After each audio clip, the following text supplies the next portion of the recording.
सरकार हमसे डरती है, पुलिस तो आगे करती है। सरकारी तानाशाही नहीं चलेगी, नहीं चलेगी, तेरी तानाशाही नहीं चलेगी, नहीं चलेगी। 7 નંબરના ખોટા ફોર્મ ભરવાના વિરોધમાં જિલ્લાભરમાં આંદોલન અનેક સ્થળોએ ટાયર સળગાવી અને રસ્તા રોકો આંદોલન હવે શરૂ થઈ ચૂક્યું છે।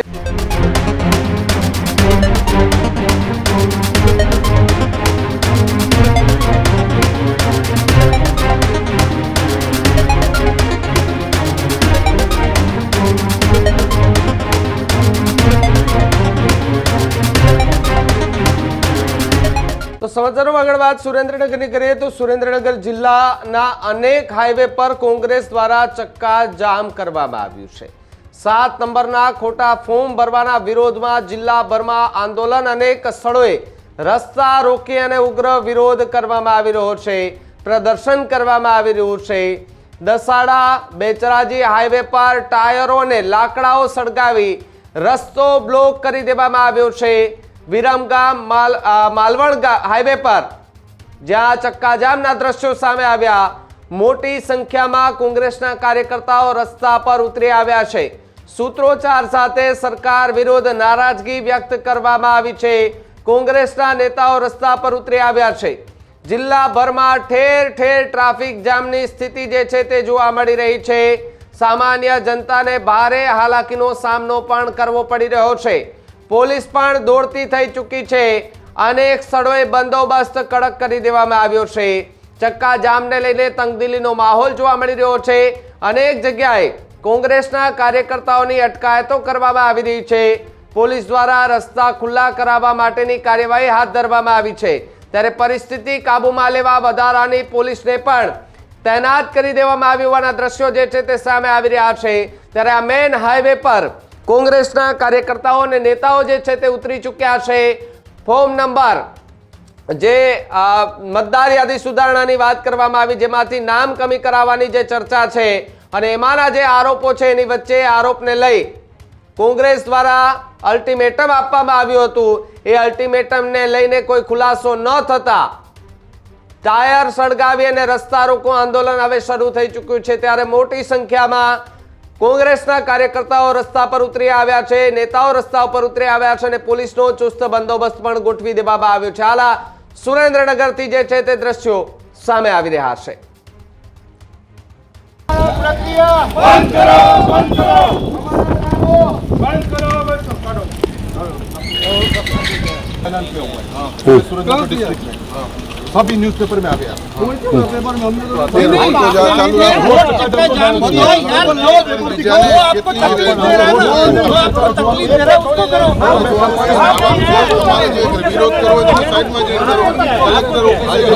कलेक्टर तो करे भाई।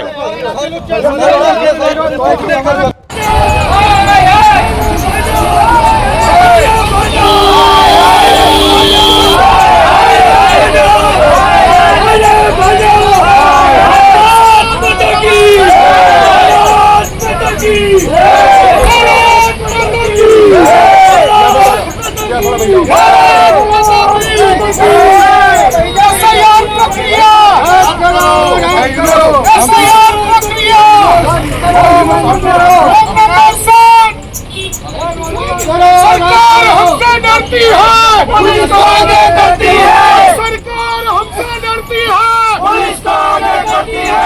सरकार हमसे डरती है, पुलिस तो आगे करती है। सरकार हमसे डरती है, पुलिस तो आगे करती है। जब सरकार हमसे डरती है, पुलिस तो आगे करती है। खोटा वादा उठावनारने जेल हवाले करो, खोटा वादा उठावनारने जेल हवाले करो।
तानाशाही नहीं चलेगी, नहीं चलेगी। विद्यार्थी तानाशाही नहीं चलेगी, नहीं चलेगी। रद्द करो भाई, रद्द करो।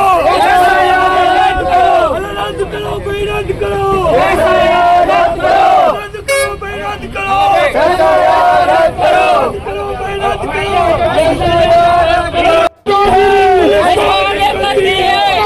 मंत्री दादागिरी नहीं चलेगी, नहीं चलेगी। मंत्री दादागिरी नहीं चलेगी, नहीं चलेगी। सरकार तेरी तानाशाही नहीं चलेगी, नहीं चलेगी। બેજો બેજો બેજો બેજો હવે થઈ જાવ ભાઈ જેવું ના હોય સાહેબ ના થઈ જાવ હવે હું કહું છું થઈ જાવ। ગુજરાતની સાથે સુરેન્દ્રનગર જિલ્લાની અંદર પણ ભારતીય જનતા પાર્ટી દ્વારા મોટા પાયે ષડયંત્ર કરી હજારો લોકોના મતદાર યાદીમાંથી નામ દૂર કરવાનું જે પાપ કરવામાં આવ્યું છે એની વિરુદ્ધની અંદર સુરેન્દ્રનગર જિલ્લાનો એક એક કાર્યકર્તા આજે રોડ ઉપર લડાઈ લડી રહ્યો છે। ત્યારે આજે સુરેન્દ્રનગર જિલ્લાના બધા જ કાર્યકર્તાઓએ સુરેન્દ્રનગર જિલ્લાના અનેક હાઈવેને ચક્કાજામ કરી દેવામાં આવ્યા છે। આજે અમદાવાદ વિરમગામ માલવણ કચ્છ હાઈવેને અનેક જગ્યાએ બ્લોક કરી અને ટ્રાફિક ચક્કાજામ કરવામાં આવ્યું છે। બહુચરાજીથી દસાડા માલવણ અને સુરેન્દ્રનગર સુધીનો હાઈવે પણ ચક્કાજામ અનેક જગ્યાએ કરવામાં આવ્યો છે। સુરેન્દ્રનગરની અંદર ધોળી પોળ સિયાણીની પોળ પાસે પણ ચક્કાજામ કરવામાં છે। સાથે સાથે આજે લીંબડી નેશનલ હાઈવેને પણ ચક્કાજામ કરવાના કાર્યક્રમો આપવામાં આવ્યા છે। આજે કોંગ્રેસનો એક કાર્યકર્તા દેશના ગુજરાતના નાગરિકો માટે એના મતાધિકાર માટે આજે લડી રહ્યો છે। ચૂંટણી પંચ એ ભારતીય જનતા પાર્ટીના કાર્યકર તરીકે કામ કરી રહ્યો છે। જે લોકોએ ફોર્મ નંબર 7 બોગસ ભર્યા છે એની સામે આજે તંત્ર પોલીસ કે ચૂંટણી પંચ કોઈ જ કાર્યવાહી કરવા તૈયાર નથી અને એક રીતે એમને છાવરવાનું કામ કરી રહ્યું છે। એને તો 10 વર્ષની જેલની સજા થાય એટલી ગંભીર જોગવાઈઓ હોવા છતાં હજી સુધી આજની તારીખમાં એક પણ FIR ફાટી નથી। અમે લોકોએ નામજોગ ફરિયાદો આપી છે કે આટલા લોકોએ આ લોકશાહીને લાંછન લગાડવાનું કામ કર્યું છે, લોકોના મતાધિકાર છીનવવાનું કામ કર્યું છે। એની સામે તમે FIR દાખલ કરો, પરંતુ હજી સુધી દાખલ કરી નથી। આજે અમને બજાણા પોલીસે સેંકડો અમારા કાર્યકર્તાઓને ડિટેન કરીને અમને પોલીસ સ્ટેશન લાવ્યા છે, પરંતુ અમે કોઈ પણ સંજોગોમાં ડરવાના નથી, અમે ચલિત થવાના નથી। આખરી દમ સુધી અમે લડવાના છીએ અને આજના માધ્યમથી અમે તંત્રને બે હાથ જોડીને વિનંતી કરીએ છીએ કે જે ગુનેગારો છે એની સામે જે સંવિધાનિક કાર્ય કરી જે કંઈ કાનૂની કાર્યવાહી છે એ કાનૂની કાર્યવાહી કરવામાં આવે, અન્યથા અમારે અમારા જીવની આહુતિ પણ આપવી પડશે, તો અમારાથી અમે ખચકાશું નહીં।